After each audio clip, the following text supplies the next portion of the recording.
Online टिभीको प्रस्तुति कार्यक्रम प्रवासमा हेरेर बस्नुभएका सम्पूर्णलाई स्वागत छ। हामी प्रवासमा विशेषतः प्रवासमा रहेर नेपाली गीत सङ्गीत अनि साहित्यको क्षेत्रमा योगदान दिनुहुने महानुभावहरूसँग विशेष कुराकानी गर्छौँ।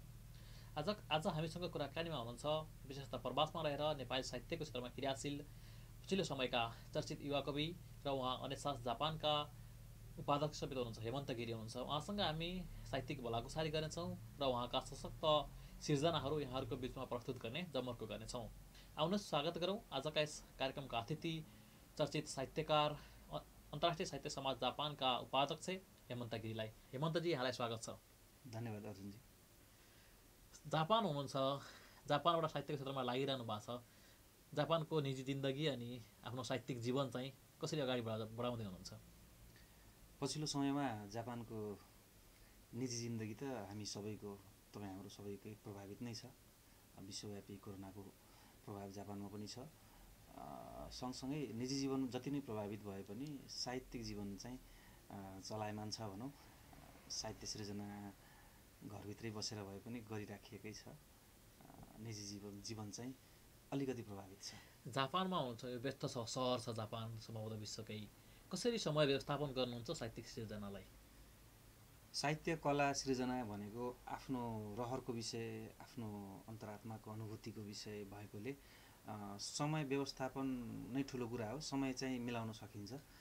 प्रायःले समय मिल्दैन, व्यस्त छु भन्ने गर्नुहुन्छ। म चाहिँ त्यो कुरा मान्दिनँ। जति नै व्यस्त भए पनि समय चाहिँ मिलाउन सकिन्छ र मैले पनि त्यही किसिमले मिलाइरहेकै छु। साहित्य क्षेत्रमा चाहिँ कहिलेदेखि आबद्ध हुनुहुन्छ अथवा साहित्य क्षेत्रमा तपाईँको रुचि चाहिँ कहिलेदेखि थियो? साहित्यमा रुचि सानैदेखि हो। तर भइदियो कस्तो भने मैले साहित्यको यो विधा भनेर कुनै विधालाई पक्रिन कहिले पनि सकिनँ। साहित्यमा कविता क्षेत्रमा कलम चलाउन थालेको चाहिँ करिब 4-5 वर्ष मात्रै भयो। त्योभन्दा पहिले मैले फुटकर अलिअलि गीतहरू लेख्ने र प्रायःजसो म चाहिँ निबन्धहरू अनि चिठीहरू लेख्ने पहिलेदेखि नै हो। नेपालीमा सरले पनि अलि तगडा नै छस् भन्नुहुन्थ्यो। अनि त्यो भएर लेखाइ चाहिँ चिठी लेखन चाहिँ मेरो एकदमै रुचिको विषय पहिलेदेखि।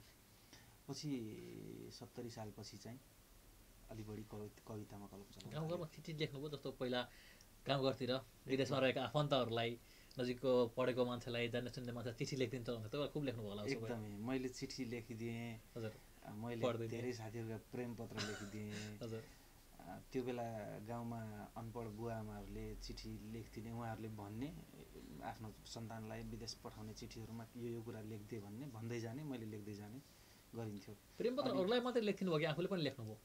प्रेम पत्र आफूले पनि लेखियो तर पठाइयो त्यो कुरा चाहिँ आफ्नो ठाउँमा छन्। यसो कुराकानीको बिचमा धेरै रचना गर्नुहुन्छ, सिर्जना गर्नुहुन्छ। एउटा सिर्जना सुनौ तपाईँको। हुन्छ। अब म चाहिँ जापान आउने बित्तिकै हजुर एउटा कविता लेखेको थिएँ, सेल्फी शीर्षकको कविता। पछिल्लो समयमा सेल्फी ट्रेन्डिङ नै छ, त्यो भएर सेल्फी शीर्षकको कविता आमालाई सम्झेर लेखेको थिएँ। यही सुनाउन चाहन्छु। शीर्षक सेल्फी। सबले सेल्फी लिइसके आमा, मनै त हो मलाई पनि सेल्फी लिन मन छ। सबले सेल्फी लिइसके आमा, मनै त हो मलाई पनि सेल्फी लिन मन छ।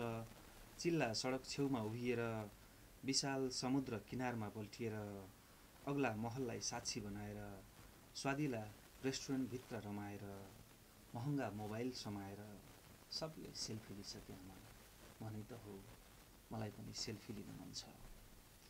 चुच्चे अनुहार, बुच्चे अनुहार, लाम्चो अनुहार, थ्याप्चो अनुहार, हँसिलो अनुहार, निन्याउरो अनुहार, निर्दोष अनुहार, कपटी अनुहार, सिधा अनुहार, बाङ्गो अनुहार, आदर्श अनुहार, उदाङ्गो अनुहार, जबरजस्ती बिगारेको अनुहार, खै के गरेको अनुहार, सबले सेल्फी लिइसके आमा, मनै त हो मलाई पनि सेल्फी लिन मन छ। मरुभूमिबाट कुदेरै देउराली आई, च्याप्प तिमीलाई समाई, मलाई पनि सेल्फी लिन मन छ। घाँसको भारी फ्यात्त फाली, पछ्यौरीको छेउले पसिना पुछी, अनुहार थोरै रुन्चे पारी, झ्वाम्मै अङ्गालो हालौली आमा, त्यही अङ्गालोमा बाँधिएर हतार हतार आत्तिएर, मलाई पनि सेल्फी लिन मन छ। वर्षौंका तिमीले वेदना बिसाउली, त्यसैमा बलिन् र आँसु मिसाउली, खुसी र दुःखको दोसाँधमा परी थोरै त तिमी पक्कै रिसाउली। उनै पुराना सपनामा भुलाएर लहाडिँदै तिम्रो काखमा निधाएर मलाई पनि सेल्फी लिन मन छ। जुम्रा र लट्टाले गुजुल्टिएको कपाल, जुम्रा र लट्टाले गुजुल्टिएको कपाल, मैलले कटकटिएका खाल, धुजा तुजा परेका पैताला, मुजा परेको छाला, त्यसैमा जोडबोल गर्दै लोती झुन्ड्याइदिने कलेटी परेका ढुङ्ग्री र मडौरी, सुन सकिएर सालको चोप मात्र बाँकी रहेको सुनौलो तिम्रो टिकी, बोझ थपिरहने झुम्के बुलाकी, मातृत्वमा तिमीले गुजारेका एक एक कष्ट जम्मा गरेर मलाई पनि सेल्फी लिन मन छ। घिउ खारेर नुन भुटौली, घिउ खारेर नुन भुटौली, परदेशी पेटलाई सरजाम जुटाउली, अगेना छेउमा आटो पस्किँदै, अगेना छेउमा आटो पस्किँदै, गनगन गनगन तिमी धेरै बेर गरौली, जीवनभरका तिम्रा गुनासा समेटी, भित्रभित्रै आफैलाई लखेटी मलाई पनि सेल्फी लिन मन छ। छुट्टी सकिँदा बेसरी रोउली, अर्को पटक घर आउँदा हौली नहौली, सम्झिँदै डराउँदै अत्तालिँदै कराउँदै, सम्झिँदै डराउँदै अत्तालिँदै कराउँदै मलाई पनि सेल्फी लिन मन छ। सबले सेल्फी लिइसके आमा, मनै त हो मलाई पनि सेल्फी लिन मन छ। धन्यवाद। जापान आइसकेपछि सम्भवतः नेपाल अनि आमालाई सम्झेर लेखेको कविता हुनुपर्छ। हजुर। विदेश आइसकेपछि लेख्ने साहित्यको विषयवस्तु र नेपालमा छँदा लेखिने साहित्यको विषयवस्तुमा त्यस्तो अन्तरको चाहिँ कतिको हुन्छ? कुन विषयवस्तुले बढी प्राथमिकता पाउँछ विदेशमा रहँदा? एकदमै यो चाहिँ अन्तर हुन्छ, अन्तर हुँदो रहेछ। म आफै आइसकेपछि भोगेर थाहा पाएँ। नेपालमा हुँदा त्यहीँको वरिपरिको वातावरणलाई अथवा कुनै विकृति विसङ्गतिलाई विषय बनाएर लेखिन्छ प्राय। नेपालमा अलिकति रोमाञ्चक खालका अथवा शृङ्गारिक खालका लेख्न बढी रहर लाग्ने हुन्छ। विदेश आइसकेपछि चाहिँ घरको यादले, आमा बुवाको यादले, साथीसँगीको यादले, सन्तानको यादले सताउने, देशको यादले सताउने, त्यो माटो, त्यो पाखो पखेरो, त्यो नदी नालाले सताउने हुँदा त्यहाँको नस्टाल्जियाले हामीलाई लेख्न प्रेरित गर्दो रहेछ। मैले आउने बित्तिकै थुप्रै कविताहरू लेखेँ। छोरीको नाममा लेखेँ, आमाको नाममा लेखेँ, बुवाको नाममा लेखेँ। प्रायः विदेशमा बस्नेहरूले यी विषयहरूमा लेखिरहनुहुन्छ र लेखिरहनुपर्ने विषय पनि यी हुन् जस्तो लाग्छ। किनभने साहित्य समाजको ऐना हो। साहित्य घर परिवारको लागि एउटा सहाराको विषय पनि हो। हामीले कविता लेख्दा, हामीले साहित्य सिर्जना गर्दा हाम्रा कविताहरूले, हाम्रा सृजनाहरूले घर परिवारलाई सम्बोधन गर्छन्, समाजलाई सम्बोधन गर्छन्, साथीसङ्गीलाई सम्बोधन गर्छन्।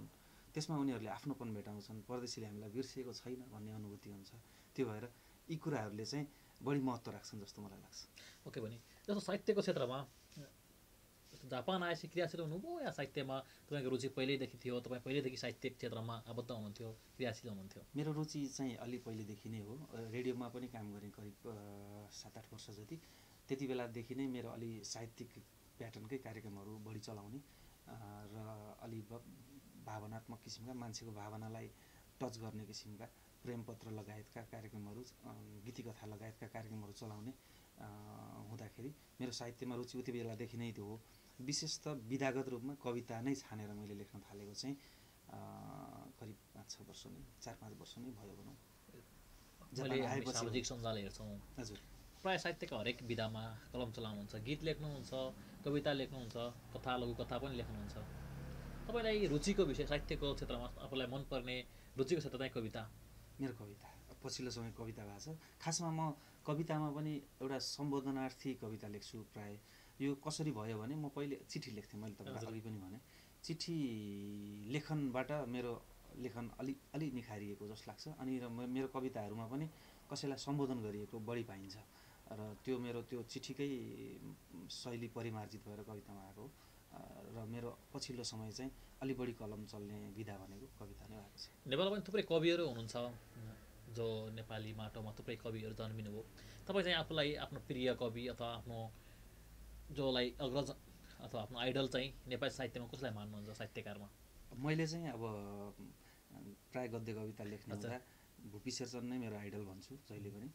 र लक्ष्मीप्रसाद देवकोटा त हाम्रो महाकवि नै भइहाल्नुभयो।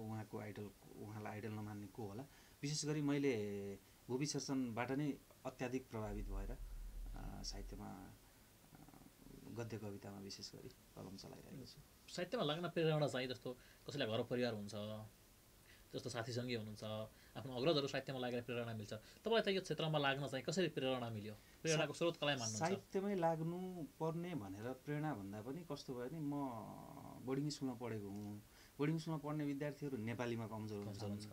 म नेपालीमा तगडा थिएँ। अनि मलाई नेपाली पढाउने शिक्षक बालकृष्ण भण्डारी, उहाँले मलाई अत्यन्तै हौसला दिनुभयो। तेरो नेपाली राम्रो छ, तैँले राम्रो गरेको छस्, लेख्ने गर भन्ने किसिमले उहाँले झकझक्याइरहनु भयो सधैँभरि। त्यही चिज मनमा गढेको थियो कि भयो खै, पछि जे होस् नेपालीमै, म ब्याकग्राउन्ड इङ्ग्लिस भए पनि नेपालीमै बढी अलि रुचि देखाउने गर्न थालेँ। र पछि त रेडियोतिर लाग्दाखेरि विषय नै अब साहित्य क्षेत्रको कार्यक्रमहरू सञ्चालन गर्दा यसै पनि साहित्यतिर आकर्षित भइयो। सञ्चार क्षेत्रमा लामो समय पनि लाग्नुभयो नेपाल छँदा। हजुर, सञ्चार क्षेत्रमा आबद्ध हुँदाहुँदै जापान आउनुभयो। सञ्चार क्षेत्रले चाहिँ कतिको सहयोग गर्छ साहित्यलाई, सञ्चार क्षेत्रले साहित्यको प्रवर्धनमा कतिको योगदान पुर्याउँछ जस्तो लाग्छ? पुर्याउने नै सञ्चार क्षेत्रले हो। सञ्चार क्षेत्रले सपोर्ट नगर्ने हो भने साहित्य, कला, सङ्गीत भनेका चिज एकदमै अधुरा हुन्छन्। सञ्चारले सबै पुल बाँधिदिने हो। सञ्चारले आम मानिससँग सर्जकहरूलाई लगेर जोडिदिने हो। र पछिल्लो समयमा आम सञ्चार, मेन स्ट्रिम सञ्चार बाहेक पनि सामाजिक सञ्जालहरूको विकाससँगै साहित्य लेख्न रुचि राख्ने, अलिकति आफूलाई शब्दहरूमा खेलाउन रुचि राख्ने मान्छेहरूलाई चाहिँ बलियो प्लेटफर्म मिलिरहेका छन् जस्तो मलाई लाग्छ। र सामाजिक सञ्जालको मैले भरपूर उपयोग गरिरहेको छु। तपाईँकोसँग हामी कुराकानी गर्छौँ, पक्कै पनि हाम्रा तपाईँका प्रिय दर्शकहरू हुन्छ, हाम्रा प्रिय दर्शकहरू हुन्छ, तपाईँका प्रिय फ्यानहरू भनौँ, तपाईँका प्रिय शुभचिन्तकहरू हुनुहुन्छ। तपाईँको कुराकानी भन्दा तपाईँका सशक्त रचनाहरू सुन्न चाहनुहुन्छ। एउटा कुनै सिर्जना सुनौँ, त्यसपछि हामी कुराकानीलाई निरन्तरता दिनेछौँ। हुन्छ, एउटा अर्को रचना सुनाउँछु, साइँला दाईको देश शीर्षकमा। आगोले पोल्दैन भनी सोद्धा उनी भन्छन् मलाई आगोले चिनेको छ। आगोले पोल्दैन भनी सोद्धा उनी भन्छन् मलाई आगोले चिनेको छ। हिउँले ठिहिर्याउँदैन भनी प्रश्न गर्दा उनी भन्छन् मलाई हिउँले पनि चिनेको छ। व्यवस्था पिएर बरबराउँदै हिँड्दा कहिलेकाहीँ, व्यवस्था पिएर बरबराउँदै हिँड्दा कहिलेकाहीँ बाटोले धोका दिँदैन भनी सोद्धा उनी भन्छन् मलाई बाटोले चिनेको छ। पिर पिएर लडखडाउँदै हिँड्दा ज्यादातर भिरले गर्वमा लिँदैन भनी डर देखाउँदा उनी भन्छन् मलाई भिरले पनि चिनेको छ। मर्दा पर्दा कोही साइँला दाई नै अघि लाग्छन्, मर्दा पर्दा कोही साइँला दाई नै अघि लाग्छन् बन्चरो बोकेर उनलाई बगरले पनि चिनेको छ। तन्त्रहरू चाहिँदा मालिकहरूलाई साइँला दाई नै छाती थाप्छन् अग्र मोर्चामा बसेर उनलाई सडकले पनि चिनेको छ। घामको पहिलो झुल्कोसँगै उनै पुग्छन् बेहुलीको डोली बोकी पल्लो गाउँमा उनलाई घामले पनि चिनेको छ। झ्याउकिरीको गीतसँगै फर्किन्छन् कोसेलीको सोली बोकी दुरानबाट उनलाई जुनले पनि चिनेको छ। बसपार्कबाट घरसम्म पनि हिँड्न नसक्ने, बसपार्कबाट घरसम्म पनि हिँड्न नसक्ने विकासे केटाकेटीलाई काँधमा बोकी उनै पुग्छन् बराजुको आँगनमा उनलाई उकालोले पनि चिनेको छ। सहरिया सन्तानको घरमा नअटेका बुढाबुढीलाई पिठ्यौँमा बोकी उनै पुग्छन् सदरमुकामको अस्पतालमा उनलाई ओह्रालोले पनि चिनेको छ। मौजाको बाली स्याहार्न मुखियाहरू मधेस झर्दा घाँस पराल खान पाउने ठुला घरका वस्तुभावले पनि उनलाई चिनेका छन्। मनको आगलागी निभाउन जाँदा समयको झन्ठुलो ज्वाला देखाइदिने इनार तलाउले पनि उनलाई चिनेका छन्। धरतीले गगनले पन्छीले पवनले फुलले पातले बादलले बर्सातले नदीले जङ्गलले चोक चौतारा र बरपिपलले सबले चिनेका छन् साइँला दाईलाई। धरतीले गगनले पन्छीले पवनले फुलले पातले बादलले बर्सातले नदीले जङ्गलले चोक चौतारा र बरपिपलले सबले चिनेका छन् साइँला दाईलाई, सबले चिनेका साइँला दाईलाई। यदि कसैले चिनेका छैनन् त मात्र दुई थरीले, सबले चिनेका साइँला दाईलाई यदि कसैले चिनेका छैनन् त मात्र दुई थरीले। एक उनकै वरपरका मानवाकारले, दुई उनको पहुँचभन्दा धेरै परको सरकारले। किनकि यो देश साइँला दाईहरूको देश होइन। नागरिकता जलाएर पुसमाग छल्नेको पनि कुनै देश हुन्छ? तपाईँको देश कुन हो? धन्यवाद।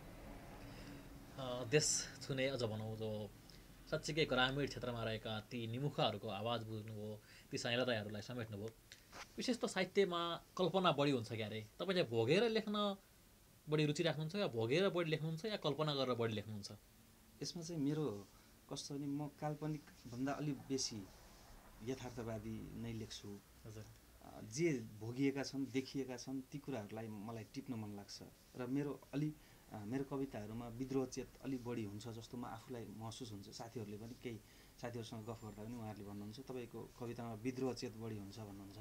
यो विद्रोहचेत हुने कविहरूले चाहिँ लेख्ने भनेको प्राय काल्पनिकताभन्दा पनि यथार्थता नै हो। यथार्थ भोगाइहरू र देखाइहरू जे देखिएको छ, जे समाजमा घटिरहेको छ त्यस विरुद्ध कलम चलाउनु हो। र मैले प्राय काल्पनिक भन्दा अलि बढी चाहिँ यथार्थलाई धरातल बनाएर लेख्ने गर्छु। तर साहित्यको डायस्पोरिक पाटाको कुराकानी गरौँ। अहिले विशेष त नेपाली साहित्यमा तीन धारा विषय त चर्चामा छ, भारतीय साहित्य अनि नेपाली साहित्य र डायस्पोरा साहित्य। नेपाली साहित्यमा जो डायस्पोराहरू छन् उनीहरूको योगदान चाहिँ कस्तो छ जस्तो लाग्छ तपाईँलाई? नेपाली साहित्यमा डायस्पोरिक साहित्यको योगदान जति हुनुपर्ने हो त्यति नपुगेको जस्तो त देखिन्छ सर देख्दा। तर प्रयास चाहिँ अत्यन्त धेरै भइरहेको छ। जस्तो नेपालमै बसेर साहित्य सृजना गर्नेहरूले भन्दा प्रवासमा बसेर साहित्य सृजना गर्नेहरूले धेरै समय दिइरहेका छन्, लेखिरहेका छन्। तर अलिकति दुःखको पाटो के पनि हो भने ती चिजहरूलाई कृतिमा ल्याउनको लागि, ती सृजनाहरूलाई आफ्नो कृतिमा, पुस्तकमा उतार्नको लागि चाहिँ अलि अप्ठ्यारो चाहिँ विदेशमा बस्नेहरूलाई छ। त्यो चाहिँ देखिएको छ। जस्तो जापानमा छौँ, जापानको साहित्य हेर्नुभयो भने जापानको साहित्यले नोबेल पुरस्कार पनि पाइसकेका छ। हाम्रो साहित्यको गुणस्तर भनौँ, हाम्रो साहित्यको स्तर चाहिँ त्यो स्तरसम्म पुग्न सकेका छैन या हाम्रो लेखन चाहिँ त्यो स्तरको छैन। हाम्रो साहित्यिक स्तर चाहिँ किन अरू देशभन्दा, अरू साहित्यिक भाषाको हिसाबले भन्यो भने नेपाली साहित्य किन अरू साहित्यभन्दा कमजोर जस्तो लाग्छ या हाम्रो पहुँच चाहिँ त्यहाँसम्म नभएर जस्तो लाग्छ? एक त यसमा देशकै आफ्नो अवस्थाले पनि फरक पार्छ। हजुर। देश कुन ऱ्याङ्किङमा छ विश्वमा अरू देशहरूको तुलनामा भन्ने कुराले पनि फरक पार्दो रहेछ। तर भाषा साहित्यको कुराहरू चाहिँ देशको आर्थिक प्रगति उन्नतिसँग भन्दा पनि त्यहाँको त्यो मौलिकतासँग जोडिनुपर्ने हो भन्ने लाग्छ। तर हाम्रो साहित्य कस्तो भइदियो भने अलिक प्रभावित साहित्य छ जस्तो लाग्छ। प्राय जस्तो अग्रजहरूले लेख्नुभयो, हाम्रो देवकोटाले लेख्नुभएको साहित्य, हाम्रो उहाँ ठुला कविहरूले, आदिकवि महाकविहरूले लेख्नुभएको साहित्यहरू हामीले पढ्यौँ भने अति मौलिकता छ त्यहाँ। तर पछिल्लो साहित्यमा मौलिकता हराउँदै गएको चाहिँ देखिन्छ लगभग। त्यस कारणले पनि हाम्रो विश्व स्तरमा हाम्रो प्रतिस्पर्धा हुन नसकेको हो कि जस्तो मलाई लाग्छ। कतिपय त मैले नै पढ्ने गर्छु, कुनै इङ्ग्लिस पोएट्रीको नेपाली उल्था नै हुन्छ त्यो, कसैले कविता अथवा कुनै सृजना भनेर पोस्ट गरिरहेको चिज, अनि किन यसो गरेका होलान् भन्ने लाग्छ। त्यसो नगरे हुन्थ्यो भन्ने लाग्छ। साहित्यमा चाहिँ मौलिकता बेच्नुपर्छ, मौलिक हुनुपर्छ। मौलिकता नै हो। हरेक मान्छे चिनिने भनेको उसको मौलिकताले हो र सर्जकहरू चिनिने पनि आफ्नो मौलिकताले नै हो। हाम्रो माटो अत्यन्तै चिनाउन योग्य माटो हो। नेपाली भूभाग, नेपाली रहनसहन, नेपाली सम्पदा, नेपाली संस्कृति भनेको विश्वमा एकदमै चिनाउन सकिने संस्कृति हो, चिनाउन पर्ने नै संस्कृति हो। तर पनि हाम्रो साहित्य कलाको पाटो चाहिँ अलि छिमेकी देशहरूबाट अथवा अरू भाषाहरूबाट प्रभावित भएको भएर हामी जहाँको त्यहीँ छौँ जस्तो मलाई लाग्छ। तपाईँ अन्तर्राष्ट्रिय साहित्य समाज अनेसास जापानको उपाध्यक्ष पनि हुनुहुन्छ। अनेसासले जसरी विदेशमा रहेका साहित्यकारहरूलाई समेट्ने प्रयास गरिरहेको छ, तपाईँको दृष्टिले हेर्दाखेरि नेपाली साहित्यले विदेशी साहित्यलाई जति माया गर्नुपर्ने हो, नेपालको साहित्यिक गतिविधिहरूले विदेशी साहित्यकारलाई जति समेट्नुपर्ने, जस्तो अनेकन पुरस्कारहरू हुन्छन् तिनीहरूमा विदेशी साहित्यकारहरूको पहुँच, त्यो हिसाबले हेर्दाखेरि कतिको पहुँच छ या नेपाली साहित्यसँग प्रवासी साहित्य डायस्पोराहरूको सामिप्यता चाहिँ कतिको छ? यसमा हामीहरूले सक्ने प्रयास त गरिरहेका छौँ। हजुर। जस्तो मिडिएटर राखेर हुन्छ कि अथवा भाषाको कुरादेखि भाषा जान्नेहरूलाई अथवा नेपाली भाषा बुझ्नेहरूलाई बिचमा राखेर हुन्छ कि, जस्तो हामीसँग हाम्रो अनेसासको सल्लाहकारमै हारुहितो नोजु हुनुहुन्छ जसले नेपाली भाषा साहित्यमा एकदमै योगदान पुर्याउनु भएको छ। त्यस्ता व्यक्तिहरूलाई पनि समेटेर कसरी हुन्छ हामी विदेशी साहित्यसँग पनि नेपाली साहित्यलाई जोड्ने, जोड्न सकिन्छ भन्ने कोसिसमा त लागिरहेका छौँ। तर पनि यी प्रयासहरू आफैमा अपूर्ण त हुन्, हुँदाहुँदै पनि प्रयासहरू नभएका चाहिँ होइनन् भन्ने लाग्छ। यस, नेपाली साहित्यको सामीप्यताको लागि नेपाली साहित्य र डायस्पोराको योगदान नेपाली साहित्यमा छ। यो बिचमा एउटा तपाईँको सिर्जना सुन्छौँ, त्यसपछि पुनः कुराकानीलाई निरन्तरता दिन्छौँ। बस यति बेला म सिन्दुर शीर्षकको कविता सुनाउँछु। सिन्दुर। बाका बलिया पाउहरूले आमाको कमजोर पिठ्युलाई प्रत्येक दिन माया गरेको देखेपछि, भिनाजुका तगडा शुक्रकीटले दिदीका असहाय डिम्बहरूलाई प्रत्येक बेतमा अङ्कमाल गरेको थाहा पाएपछि, दाजुका रङ्गिला रहरहरूले भाउजूका बिचरा आँखाहरूलाई प्रत्येक रात सुत्नै नदिएपछिको सुकसुकी सुनेपछि, हृदयभित्रको ठुलो क्षेत्रफलमा बनेको रङको कारखाना बन्द गरेको हुँ मैले। प्रिया, अचेल म गुलाबको आयात निर्यात गर्दिन।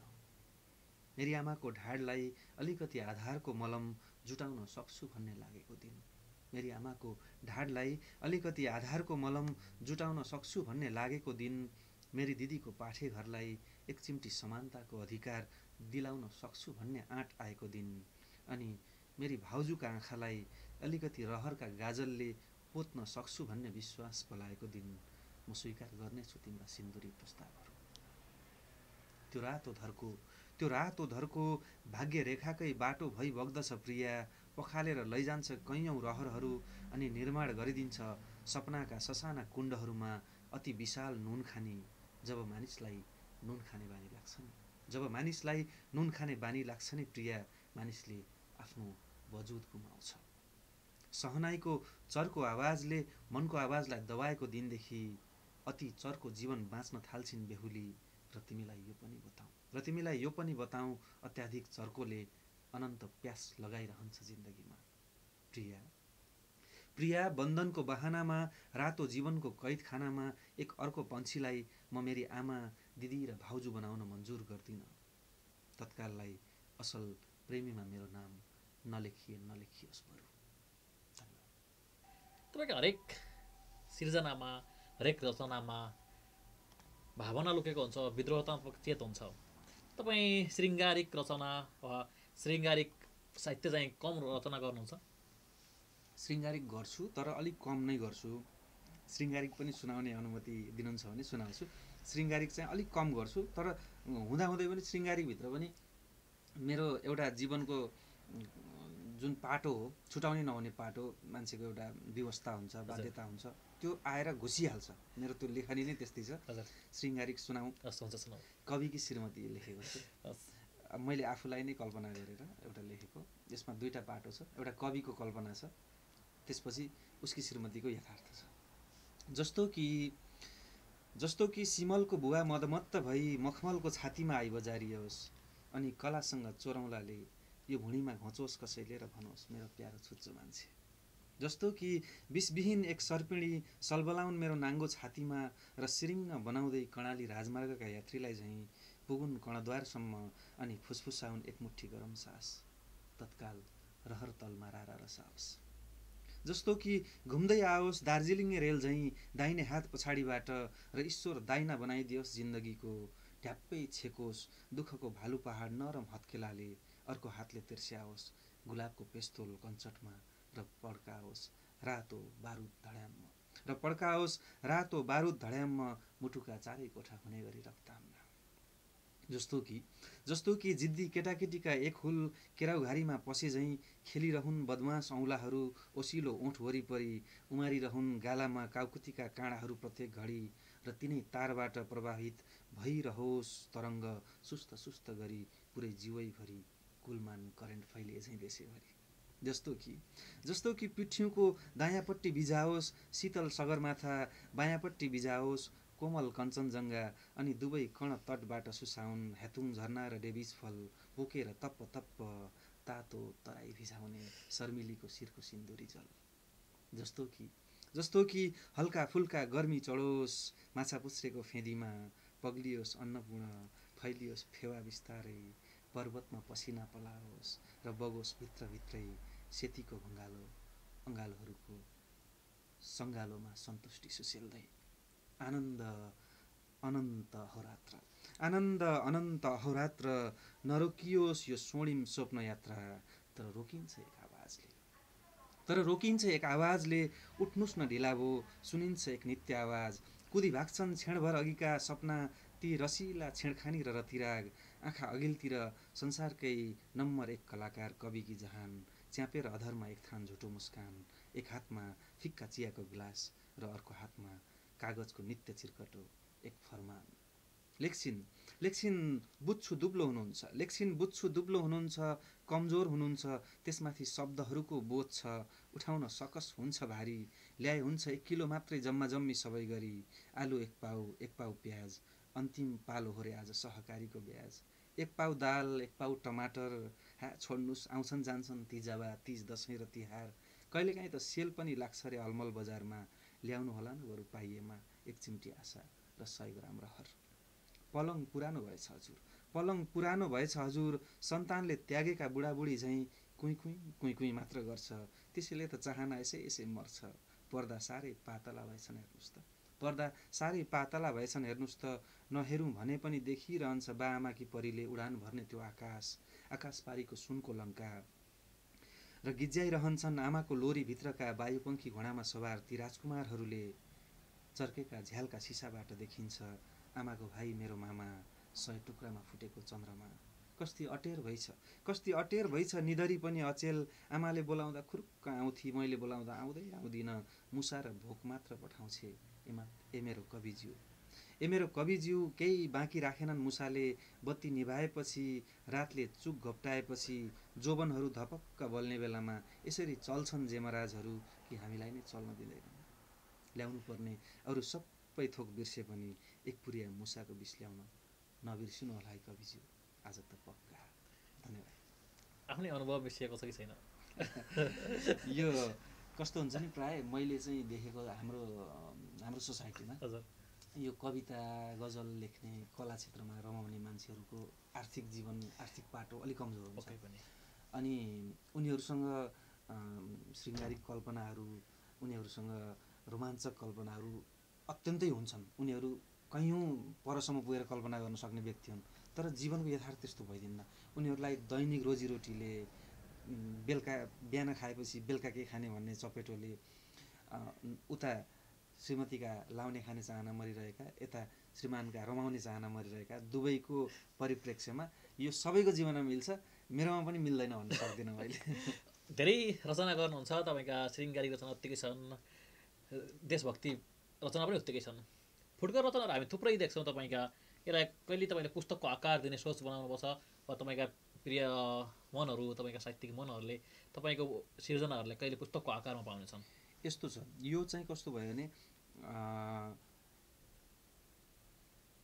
मैले कविता लेख्न थालेको खासै धेरै भएको छैन हजुर एक किसिमले भनौँ भने म सिक्दैछु भनौँ अनि सिक्दै गरेको मान्छेले किताब निकाल्न हतार नगरौँ कि भन्ने सोचेर म अडिरहेको छु तर पछिल्लो समयमा चाहिँ अलि फुटकर रचनाहरू धेरै नै भइसकेपछि अब चाहिँ एउटा पुस्तक निकाल्नुपर्छ क्यारे भन्ने सोच चाहिँ आएको छ र अझै पनि म भन्छु मलाई हतार चाहिँ भएको छैन पुस्तक निकाल्नको लागि अब हतारमा काम गरेर फुर्सदमा पछुताउनुभन्दा अलि राम्रा सिर्जनाहरू राम्रा रचनाहरू समेटेर एउटा राम्रै पुस्तक निकालौँ न भन्ने सोचमा चाहिँ छु म जस तपाईँका प्रिय समर्थकहरू शुभचिन्तकहरूले तपाईँको रचनाहरूको पुस्तकको रूपमा आकार केही समयमा चाहिँ पाउनेछन्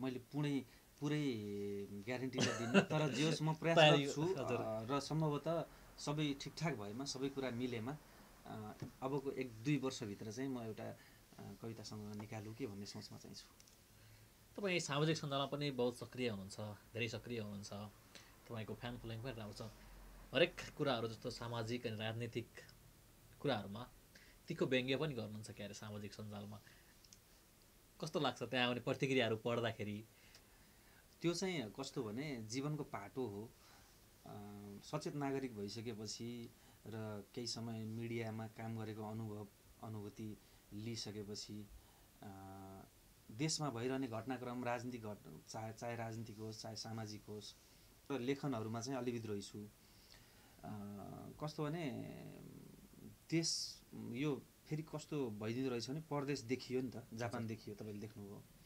यो जापान देखिसकेपछि आखिर यो देशलाई बनाएको पनि त मान्छेले त नै हो। ती मान्छेहरू यो पृथ्वीमा हामीसँगै आएका त हुन्, उनीहरूका पुर्खा हामीसँगै आएका त हुन्। उनीहरू यो स्थानमा पुगे भने हामी किन पुग्न सकेनौँ त? मलाई यही कुराले खाइरहन्छ।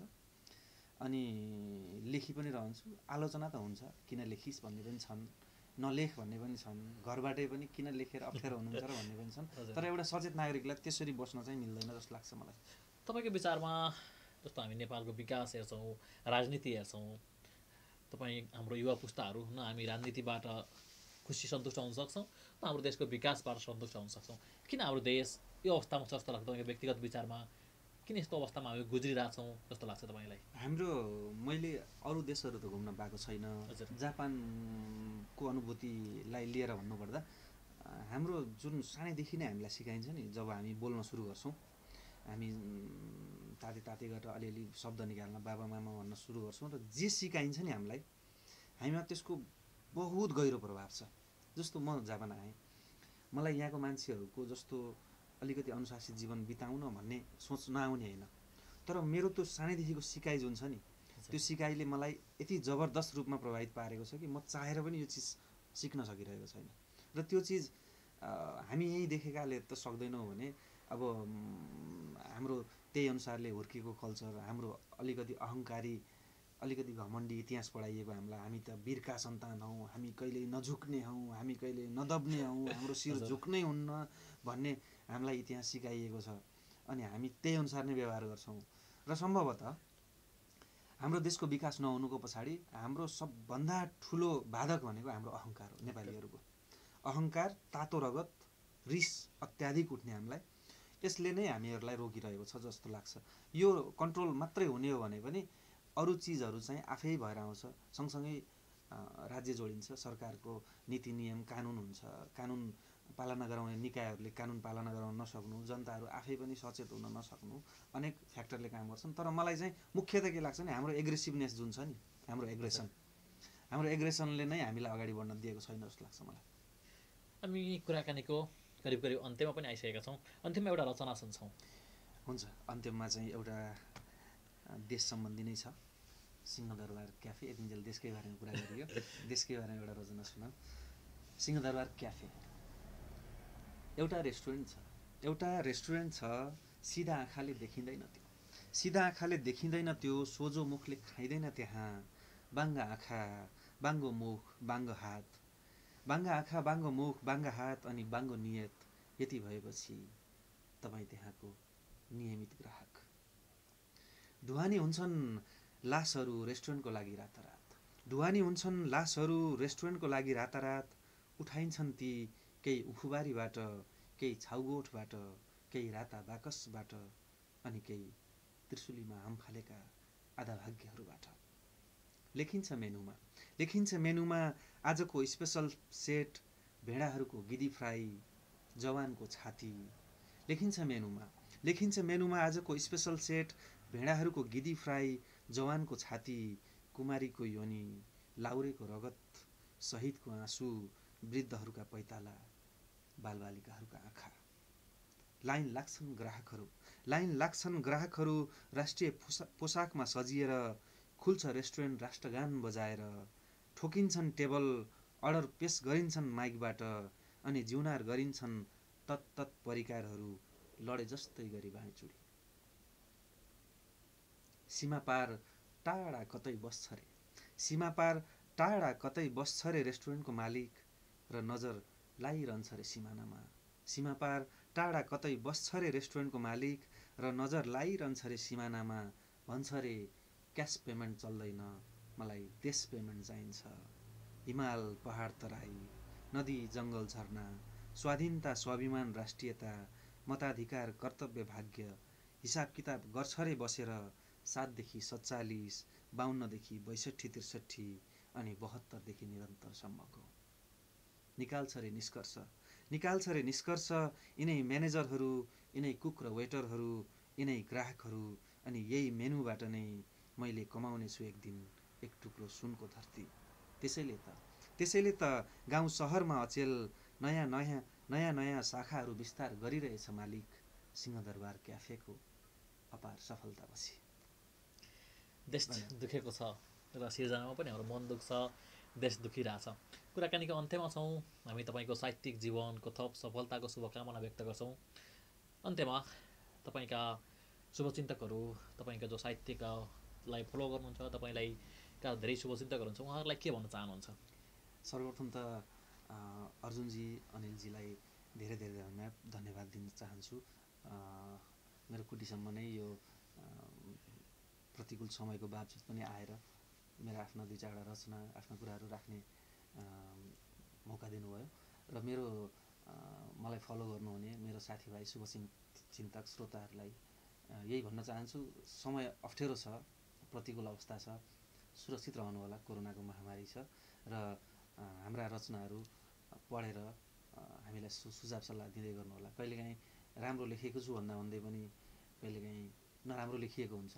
निर्धक्क भएर यहाँनिर गल्ती भयो भनिदिनु भयो भने हामी आफूलाई सुधार्नेछौँ। फेरि तपाईँहरूले नै हामीलाई बनाउनुहुन्छ, हामीहरूले नै तपाईँहरूलाई सुसूचित गर्ने हो, शब्दहरू दिने हो, जानकारीहरू दिने हो। त्यही भएर कहिलेकाहीँ मिस्टेकहरू हुन सक्छन्, ती कुराहरूलाई चाहिँ तपाईँहरूले नै सुधारिदिन सक्नुपर्छ भन्ने लाग्छ र सबै सुरक्षित रहनु होला। विशेष गरी प्रवासी अनलाइन टिभी र अर्जुनजी, अनिलजी, तपाईँहरूलाई धेरै धेरै धन्यवाद दिन चाहन्छु। हस्, तपाईँको अमूल्य समय अनि यो संवादको लागि, यो साहित्यिक बसाइको लागि तपाईँलाई पनि धेरै धेरै धन्यवाद। उहाँ हुनुहुन्थ्यो पछिल्लो समयका चर्चित युवा कवि, रेनेसाँस जापानका उपाध्यक्ष समेत रहनुभएका हेमन्त गिरी। उहाँसँग विशेषतः हामी साहित्यिक कुराकानी गऱ्यौँ, साहित्यिक भलाकुसारी गऱ्यौँ र उहाँका केही सशक्त सिर्जनाहरू तपाईँहरूको बिचमा प्रस्तुत गर्ने जमर्को गऱ्यौँ। तपाईँलाई आजको हाम्रो कुराकानी कस्तो लाग्यो? सल्लाह, सुझाव अनि प्रतिक्रिया दिन सक्नुहुनेछ र तपाईँहरू हाम्रो च्यानललाई सब्सक्राइब गरी हाम्रा कार्यक्रम र प्रस्तुतिहरू सबैभन्दा छिटो प्राप्त गर्न पनि सक्नुहुनेछ। आजको यो बसाइ, यो साहित्यिक कुराकानीसँगै हामी आगामी श्रृङ्खलामा विशेष व्यक्तित्वसँगको कुराकानी लिएर उपस्थित हुनेछौँ। तपाईँहरू हामीलाई सल्लाह, सुझाव अनि प्रतिक्रिया दिँदै गर्नुहोस्। नमस्कार।